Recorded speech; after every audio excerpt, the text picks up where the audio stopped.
Hi, Jim, I'm back here. We're continuing to talk about different trap varieties. We're going to go to the kill type category. This is a 330. It's specifically made for beaver. I do know of some people for otter. Otter are pretty quick. I would say a 220 or 160, in my opinion, is a better trap. But before I go out on the trap line for the day, I get my trap setting tongs and I compress the springs on the traps that I intend to use, and I hook the safety on them. And all I'm doing here is taking the safety off, compress it, and I put the safety on. Then when I get out to the field, I do not have to carry the tongs with me.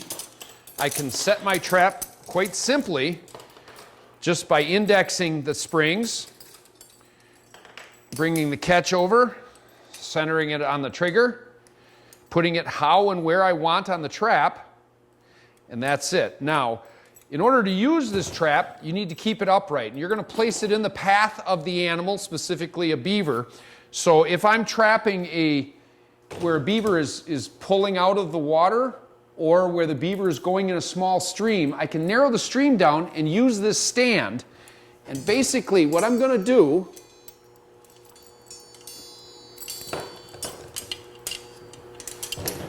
I had to look to see which kind of stand I was working with. This is the goalpost style, is set it down like that.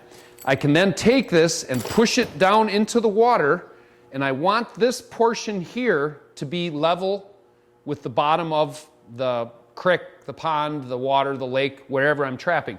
Once I have that done, this gets anchored.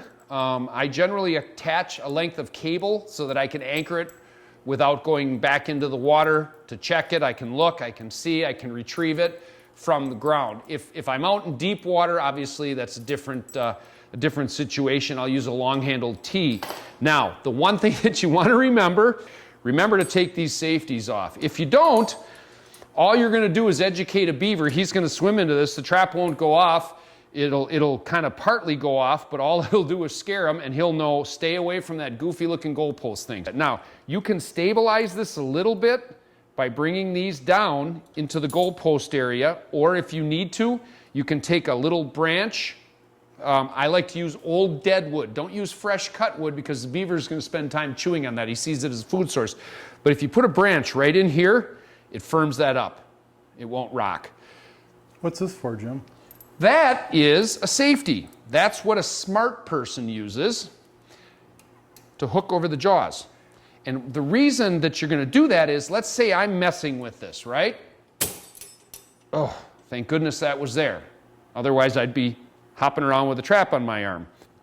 And before we even slid it down on the goalpost, we should have put this safety on. That's just a smart and wise way of doing things. What else you got for us, Mike? Well, the second type of kill trap would be the colony trap. Currently, our regulations allow us a maximum of a 6x6 entrance. This is a collapsible colony. Fold it open, bring your supports down, and it's set. The whole idea is that your muskrat or mink will swim into this. This being fully submerged, they will drown inside the trap. Of course, you want to make sure that you stake this down, or at least wire it off so it doesn't go away. If you've got some hungry coon in your area and you don't stake this down, you'll find that the coon are going to drag this up on the bank, and they're going to reach in there and have a smorgasbord. The other thing on the use of this trap is this is a kill type trap. It needs to be functional, it needs to be totally submerged. You have to take into consideration the fact that the creek or the body of water you're trapping may have raising or lowering water levels. And if they lower down and that muskrat can get his nose above the water level, that's an illegal set. So make sure you have it deep enough that it does its function properly. I like to run a T-bar stake right down here in the side, and I like to have at least an inch, if not 2 or 3 inches of water right over the top of it. And you'll have to keep track of what the river is doing too. If you get a lot of rain, you can assume the water is going to come up, but if we haven't had much rain lately, or you got water conditions going down, you got to make sure that you dig out and submerge this underneath. The last type of kill type trap that we have here is called a snare. And a snare differs from a cable restraint in that a snare, when it gets tight, it locks. In order to get that back out, you have to manipulate it. Whereas a cable restraint, if the animal stops struggling, the restraint relaxes. So when you're setting up, this has to be half submerged, and it basically has to constitute a drowning set. The animal goes tight on here, and it incapacitates him. Beaver, otter. The last and final type of kill type trap is this snare. And the snare differs from the cable restraint. Mike, do you have a cable restraint right here? In that the cable restraint slides quite easy in both directions. It's relaxing. If the animal struggles, it'll pull tight. If the animal relaxes, it'll go back out. It does not kill the animal.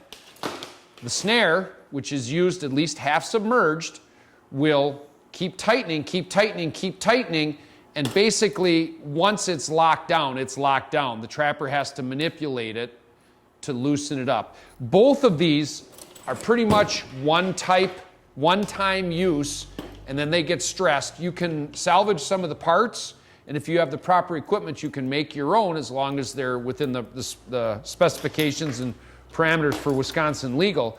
But a snare is a kill type. A cable restraint is a hold type trap. We showed you the largest body grip trap for beaver. Let's take a look at some of the other sizes that we have here. One of the smaller sizes is the 110 body grip. It's usually 4.5 by 4.5. Up from the 110, we go to what's called the 120. A 120 has a spring on both sides. It's still 4.5 by 4.5. Up from the 110, we'd have the 150. The 150 has 5 by 5. Let's show the size comparison. 4 by 4 to 5 by 5.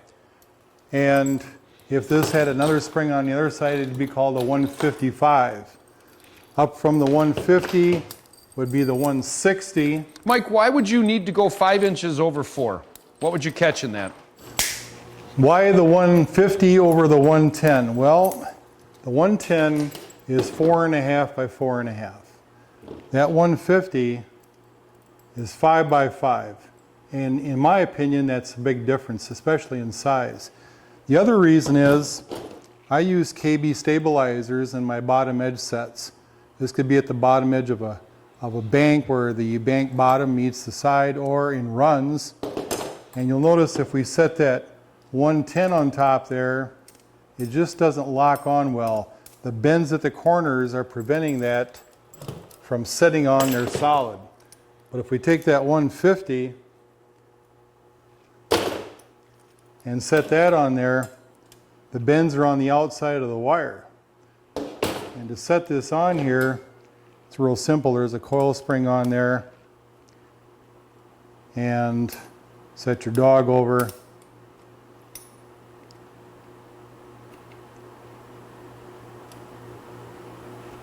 And now it's locked on. Of course, you'd want to wire through here to your Stake? KB stabilizer so you don't lose it when the rat or mink gets in there. It'll fire and fall off. This stabilizer will hold 110s, 150s, all the way up to 330s. And sometimes if you're trapping beaver, you don't want that dead beaver in the run in that large holder. You want that beaver to kick out and get out of the run, where it won't do that with this one. Whereas if the beaver is caught in this trap, look at this, the upright is inside of that spring. So even though the beaver is dead, he's dead right here, which was in the run. And the other beaver, now they're bumping into another dead beaver.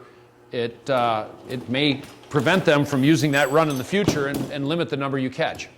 It'll make them real trap shy of a square opening, which is where you'd want to come in with your cable snare. I'd like to talk for a minute about the 160, Mike.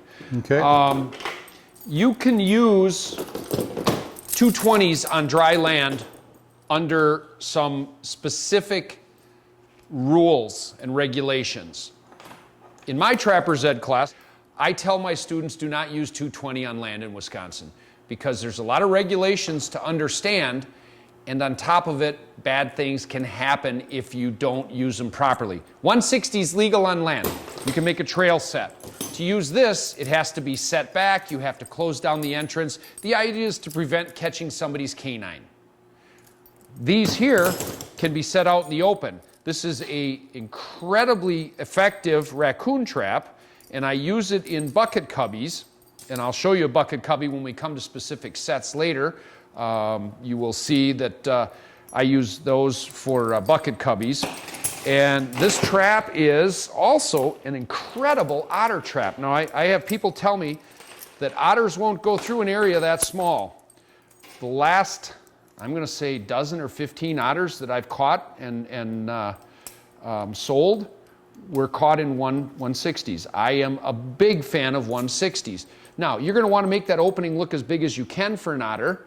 So what I'll do is I'll take my triggers, I'll bend one up kind of high and one a little bit lower, and then it just looks like a stick. Now, Mike, where do we put that safety? Put the safety on. And again, the idea of trapping otter with this is figure out where the otter is going to go and put this in his path. Promote him to swim through it. The 160. The 220 is also a good otter trap. I do use them in the water for otter. I do not use 220 on dry land.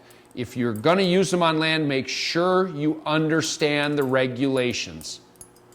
Mike? They must be enclosed. And check your regulations. Set back from the entrance, how big the entrance is going to be. It's much easier to go with the 160. But that being said, if you are going to be trapping public grounds, you need to make sure that there are no beagles running rabbits in that area, because a beagle will try to jump through that 160, and it's not going to be a good thing. That's another good point, Mike. When you're trapping public grounds, you really need to take care. Even though there's nothing to stop you from setting your trap out on that, and there is no regulation that says you can't set your trap where there's an opportunity to come in contact with domestics. Why would you want to do it? Why would you want to create that situation? Keep that in mind if you're trapping public property, that you don't want to catch somebody's dog or something like that. So set back, look at where you're going, and get off of those beaten paths. You're going to catch more critters there anyway.